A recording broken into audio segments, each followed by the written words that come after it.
Hello and welcome. If you're asked to prove that Cp equals Cv plus R, where Cp equals to the specific heat capacity under constant pressure, while Cv is the specific heat capacity under constant volume, and R is the universal gas constant. In order to do this, you start from the first law of thermodynamics, where the change in internal energy equals to the heat minus work done, and we'll call that the first equation, or equation number 1.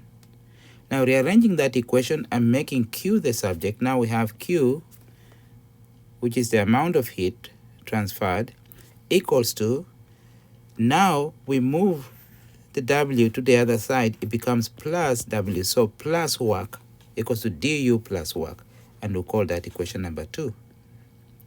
But we know that Q, that's amount of heat transferred, equals to Nc times change in temperature, where N is the number of moles, C is the specific heat capacity, and T is the temperature. And we also know that the work done equals to pressure times change in volume, and we'll call that equation number 3. Now, substituting equation number 3 into equation number 2, we see that now instead of Q, we're going to use the Nc delta T, but it's under isochronic conditions. That means under constant volume. Therefore, it will be Nc, that's C under constant volume, delta T, and then equals to delta U. So we still have delta U there, and then plus work, W, but we see that work equals to P dV, so we substitute that with P dV here. Under constant volume, the change in volume equals to 0, so for this dV becomes 0, and P dV now becomes P times 0, and that makes the whole of this disappear, and now you are left with NCV delta T here equals to du. And that is equation number 4. And looking at this, equation number 2 here, we see that Q boiled down to NCV delta T and du.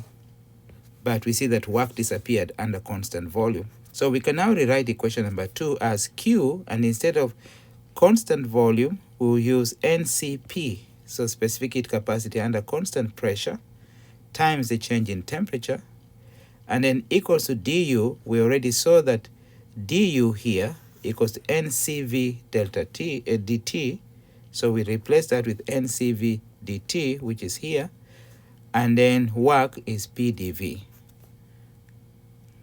So the equation now becomes Nc under constant pressure dt equals to NCV under constant volume dt plus P dV. That's equation number 5. From the ideal gas equation, we know that pressure times volume, that's PV, equals to nRT. So that means P dV will be equals to nR dt. It's because N is a constant, R is a constant. The only thing that changes there is temperature, so it becomes times change in temperature dt. And therefore, we can replace P dV here into this equation of P dV.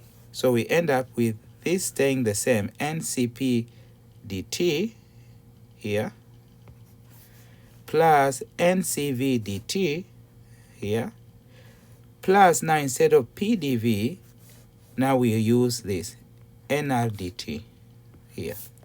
You will notice that all these have N dt, so we can divide by N dt, so N and N will cancel, dt and dt will cancel, here N dt dt, N dt and dt, and now we are left with only Cp here equals to Cv here plus R here, and therefore we have proved that Cp equals to Cv plus R.